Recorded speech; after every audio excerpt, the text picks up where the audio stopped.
السلام علیکم dear readers, اب ہم آپ کے لیے لائے ہیں سیدہ یاسکن ناول کی ممنوع محبت کی قسط نمبر 60، جو کہ سیڈ سنل کی ہے۔ مہروانیہ کی حالت کسی ٹوٹے ہوئے وجود جیسی تھی، آنکھوں میں زندگی کی چمک ماند پڑ چکی تھی،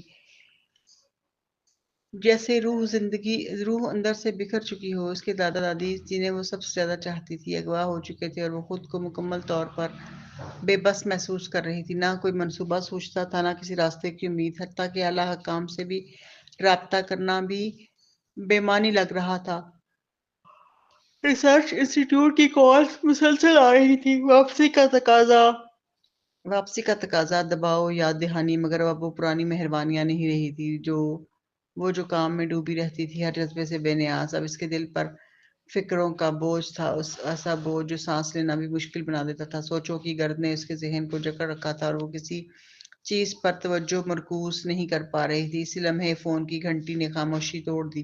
مہروانیہ نے ایک کتاب ایک طرف رکھی اور بستر کے پاس رکھا فون اٹھایا۔ اسکرین پر زریابہ کا نام چمک رہا تھا۔ ہیلو زریابہ، سب خیریت؟ مہروانیہ نے دھیمی آواز میں پوچھا۔ گولو، سنا ہے تمہاری دوست کو اسپتال سے ڈسچارج کر دیا گیا ہے، ہم کب تک باہر ملک جا رہے ہیں؟ زریابہ کی آواز میں بے ساختہ پن تھا۔ مہروانیہ کے دل میں کسک سی اٹھی۔ زریابہ، ابھی کچھ دن اور رکنا پڑے گا، کچھ معاملات ہیں جنہیں نمٹانا ضروری ہے۔ کیا تمہارے دادا کی وجہ سے ابھی تک نہیں ملے؟ زریابہ نے نرمی سے پوچھا۔ مہروانیہ کا لہجہ بوجھل ہو گیا۔ نہیں، انہیں سہوان نے کہیں چھپا رکھا ہے، انہیں ڈھونڈنا آسان نہیں ہوگا۔ اچانک زریابہ کا انداز بدل گیا۔ یہ مغرور شہباز آخر کار علاج کے لیے راضی ہو گیا۔ امید ہے جلد باہر جا سکیں گے اور کسی اچھے ڈاکٹر کو دکھا سکیں گے۔ جب اس کی آنکھیں اور ٹانگیں ٹھیک ہو جائیں گی تو مجھے روز اس کا منہ نہیں دیکھنا پڑے گا۔ یہ پیسہ کمانا کوئی آسان کام نہیں۔ مہروانیہ بے اختیار ہنس پڑی۔ زریابہ، شہباز وہی ہے یا جان بوجھ کر اسے سنانے کے لیے کہہ رہی ہو؟ فون کی دوسری طرف کہا گونجا، ہمیشہ کی طرح تیز۔ شہباز، دونوں میرے بغیر بھی جا سکتے ہیں، میلا نے دھیرے سے کہا۔ ایسا ممکن نہیں، زریابہ نے فوراً جواب دیا۔ ہمیں زبان تک نہیں آتی، کوئی جان پہچان نہیں۔ میں کسی معذور شخص کو یوں ہی سینٹرل لینڈ علاج کے لیے نہیں لے جا سکتی۔ تم ٹھیک کہہ رہی ہو، مہروانیہ نے تھکے ہوئے دل سے کہا۔ اس لمحے پس منظر میں ایک مانوس کھردری آواز ابھری۔ کس نے کہا کہ مجھے سینٹرل لینڈ کی زبان نہیں آتی؟ یہ شہباز کی آواز تھی۔ زریابہ چونک گئی۔ تم جانتے ہو؟ ہاں، شہباز نے اطمینان سے کہا۔ زریابہ ہنسی۔ مجھے تو لگا تھا تمہیں بس گھورنا، غصہ کرنا، چیزیں توڑنا اور مجھے بھگانا ہی آتا ہے۔ اگر اچھا نہیں بول سکتی تو خاموش رہا کرو، شہباز نے جھنجھلا کر کہا۔ نہیں، میں خاموش نہیں رہ سکتی، زریابہ نے چھیڑا۔ بدتمیز عورت ہوں، تم تو بالکل نکمے ہو، دوبارہ کہا تو انجام برا ہوگا، شہباز نے دھمکی دی۔ نکمے؟ زریابہ نے پھر دہرایا۔ یہاں آؤ، آج تمہیں سبق سکھاتا ہوں۔ اگر آج تمہیں خاموش نہ کرا سکا تو تمہارا خاندانی نام بھی اپنا لوں گا۔ شہباز کی آواز میں چیلنج تھا۔ شہباز فرزاد، زریابہ نے طنزیہ انداز میں پکارا۔ اچانک شہباز کی آواز غائب ہو گئی۔ گولو، ابھی فون رکھتی ہوں، شہباز پھر میرے پیچھے پڑ گیا ہے، زریابہ نے جلدی سے کہا۔ فکر نہ کرو، وہ آدھا اندھا ہے، مجھے پکڑ نہیں سکتا۔ اوہ، بچ گئی، بعد میں بات کرتی ہوں۔ مہروانیہ حیرت میں ڈوبی رہ گئی۔ زریابہ کے عجیب و غریب طریقہ نگہداشت کی بدولت شہباز میں زندگی لوٹتی محسوس ہو رہی تھی۔ شاید وہ زریابہ سے جان چھڑانے کے لیے ہی علاج پر آمادہ ہوا تھا۔ یہ سوچ کر مہروانیہ کے دل میں ایک عرصے کے بعد ہلکی سی خوشی جاگی تھی۔ وہ فون ایک طرف رکھ کر مہروانیہ نے خود کو سنبھالا۔ وہ اٹھی، چہرہ دھویا، کپڑے بدلے۔ کل رات کی واپسی کا مطلب یہ نہیں تھا کہ اس نے ہار مان لی۔ 1 گھنٹے بعد وہ دوبارہ سڈویلا پہنچ چکی تھی۔ دوپہر کی دھوپ تیز تھی، اس کے بال تک گرم ہو چکے تھے۔ دروازے پر ایک لمحہ رکی، سیکیورٹی گارڈ کو سلام کیا اور اندر داخل ہو گئی۔ لان کے سامنے کے لان میں چلتے ہوئے اچانک ایک جانا پہچانا وجود سامنے آ گیا۔ مہروانیہ رک گئی۔ لالیزا سلامیر اندر سے نکلی۔ مہروانیہ کو دیکھ کر وہ لمحہ بھر چونکی، پھر مسکراہٹ سجا کر آگے بڑھی۔ مس برکزئی، کیا اتفاق ہے؟ کیا آپ میر سے ملنے آئی ہیں؟ جی، مہروانیہ نے مختصر سا جواب دیا۔ لالیزا نے گویا بے دلی سے کہا۔ میر نے کل رات بتایا تھا کہ آپ دونوں پھر الگ ہو گئے ہیں، کیا یہ سچ ہے؟ مہروانیہ نے اس کی نیت بھانپ لی۔ کبھی یہ باتیں اسے بے چین کر دیتی تھیں، مگر اب نہیں، ہم کبھی ساتھ تھے ہی نہیں۔ مہروانیہ نے پرسکون لہجے میں کہا۔ تو علیحدگی کیسی؟ لالیزا نے فوراً پلٹ کر سوال کیا۔ تو پھر آپ یہاں کیوں آئی ہیں؟ مہروانیہ نے موقع غنیمت جانا۔ آپ ہی تو کہتی تھی کہ آپ 1 مہینے سے میر کے ساتھ ہیں اور مجھے دور رہنے کی وارننگ دیتی تھی۔ اب آج کیا منصوبہ ہے مجھے بھگانے کا؟ لالیزا کی مٹھیاں بھنج گئیں، چہرہ سرخ ہو گیا، مگر وہ خاموش رہی۔ کل رات آپ اس سے نہیں ملی ہے نا؟ مہروانیہ نے نرمی سے وار کیا۔ آپ آج کام کے سلسلے میں آئی تھیں۔ لالیزا دانت پیس کر رہ گئی۔ مہروانیہ نے دھوپ سے آنکھوں پر ہاتھ رکھا۔ یہ بہت تیز دھوپ ہے۔ یہ کہہ کر وہ پیچھے سے اس کے پاس سے گزر گئی۔ پیچھے سے آواز آئی، سہرابیہ برگزیر کو پہلی بار علیزا نے اسے پورے نام سے پکارا تھا۔ مہروانیہ سمجھ گئی اب پردہ نہیں رہا۔ سائے میں آ کر وہ مڑی، مس سلامیر، کچھ اور؟ لالیزا نے گہری سانس لی، پھر 2 ٹوک بولی، یہ مت سمجھو کہ تم خاص ہو صرف اس لیے کہ میر تمہیں پسند کرتا ہے۔ تم سنٹر لینڈ سے ہو، ایک دن واپس چلی جاؤ گی، اور میں اس کی عمر بھر کی ساتھی اور کلیگ ہوں۔ میرے اور اس کے پاس ایک پوری زندگی ہے، تمہارے پاس نہیں۔ یہ الفاظ خنجر بن کر مہروانیہ کے سینے میں اترے، دل جیسے لہو لہان ہو گیا۔ یہ سچ تھا اور ناقابل تردید بھی۔ لالیزا کے لبوں پر فتح کی مسکراہٹ آ گئی۔ ہم روح کے ساتھی بن سکتے ہیں، وقت کے ساتھ ساتھ محبت پیدا ہو جاتی ہے، ایک دن وہ میرا ہوگا۔ یہ کہہ کر وہ پلٹے بغیر چلی گئی۔ مہروانیہ دیر تک اسے جاتا دیکھتی رہی۔ اسے اندازہ ہو گیا تھا کہ لالیزا میرواز سے کتنی گہری محبت کرتی ہے۔ ایسی عورت کے سامنے وہ خود کو بے حد غیر محفوظ محسوس کرنے لگی۔ وہ اندر داخل ہوئی، نظر دوڑائی۔ لالیزا اب بھی نکلی تھی، یعنی میرواز اسٹڈی میں ہوگا۔ بغیر رکے وہ اسٹڈی روم کی طرف بڑھی۔ اچانک دروازہ کھلا اور میرواز باہر آیا۔ اس سے پہلے کہ وہ کچھ سمجھ پاتا، مہروانیہ نے خود کو اس کے سینے سے لگا لیا۔ اس کی گرفت اتنی مضبوط تھی، ضدی، جیسے اب نہ چھوڑنے والی ہو۔ اس کا وجود نرم تھا، اس کی خوشبو دل کو بے چین کر دینے والی تھی۔ میر ساکت رہ گیا، دل کی دھڑکن بے قابو ہو گئی۔ اس نے جھک کر اس کے چہرے کی جھلک دیکھی۔ میرواز نے اس کے چہرے کی نرمی کو دیکھتے ہوئے دھیرے سے پوچھا، تم دوبارہ یہاں کیوں آئی ہو؟ مہروانیہ کے دل میں ہلکی سی چبھن اب بھی باقی تھی، مگر اس نے نرم لہجے میں کہا، میر، میں تمہیں لبھانے نہیں آئی، میں بس تمہیں دیکھنا چاہتی تھی۔ میرواز کے لبوں پر ہلکی سی مسکراہٹ ابھری۔ کیا کوئی معصوم عورت ملتے ہی کسی مرد کے سینے سے لپٹ جاتی ہے؟ مہروانیہ کی گرفت مضبوط ہو گئی، آواز میں خفگی جھلکنے لگی۔ تو کیا تم کہہ رہے ہو کہ میں معصوم نہیں ہوں؟ اس کی بے چینی محسوس کر کے میرواز کا لہجہ نرم پڑ گیا۔ نہیں تم معصوم ہی ہو۔ نہیں تم معصوم ہی ہو۔ قصور تو میرا ہے، شاید مجھ میں کوئی ایسی کشش ہے جو تمہیں اپنی طرف کھینچ لاتی ہے۔ مہروانیہ ہنس پڑی، جیسے کندھوں سے کوئی بوجھ اتر گیا ہو۔ اس نے آہستہ سے خود کو اس کی گرفت سے آزاد کیا اور ایک قدم پیچھے ہٹ گئی۔ میرواز کی آنکھوں میں اب بھی حرارت تھی، جیسے وہ اسے جانے نہیں دینا چاہتا ہو، مگر چہرہ پرسکون رکھا۔ تو آج یہاں آنے کی وجہ؟ مہروانیہ کے لبوں پر ہلکی سی مسکراہٹ کھیل گئی۔ کوئی خاص وجہ تو نہیں، جب تک میں سیڈولا میں ہوں اور تم قریب ہو تو میں تمہارے ساتھ کچھ اور لمحے گزارنا چاہتی ہوں۔ میرواز نے سنجیدگی سے پوچھا، میرے ساتھ جذبات بڑھانے کے لیے؟ مہروانیہ نے اس بات میں سر ہلایا اور آنکھوں میں نمی اتر آئی۔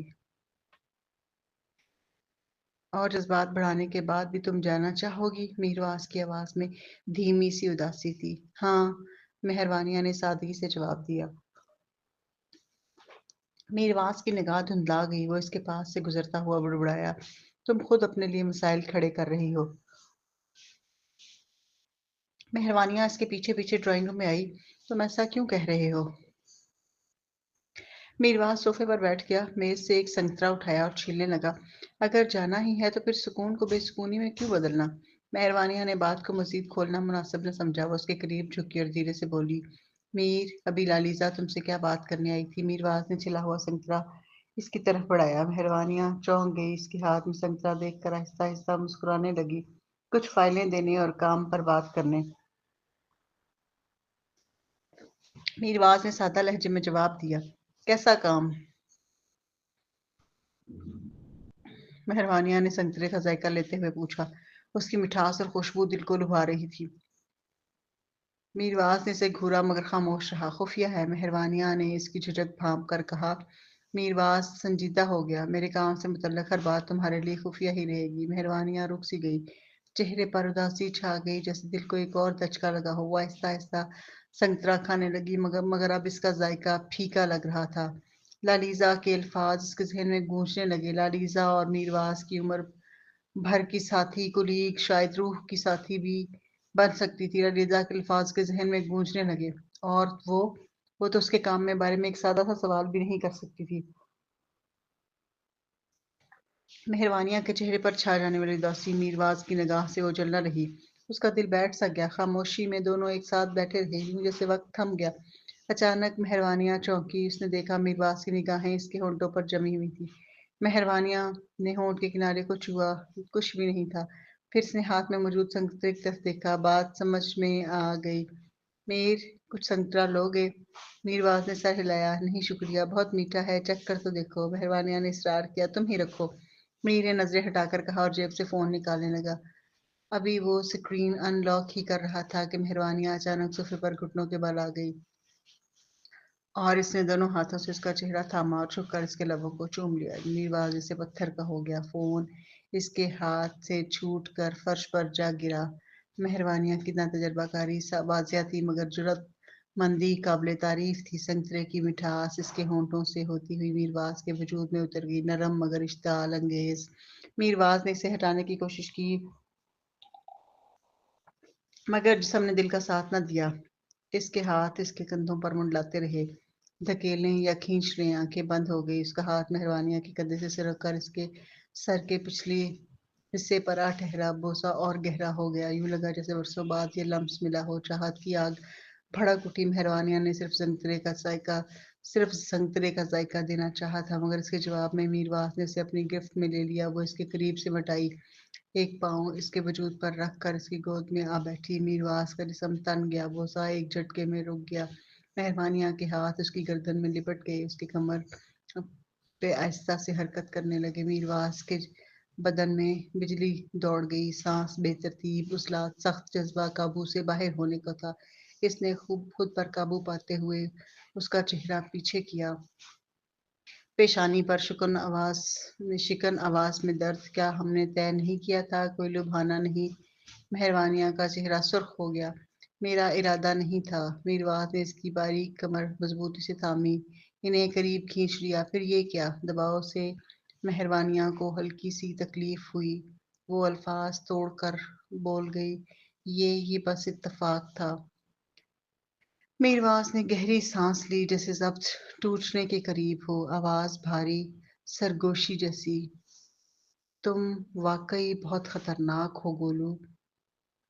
مہروانیہ نے نظریں جھکا لیں اور ہونٹ بھینچ لیے۔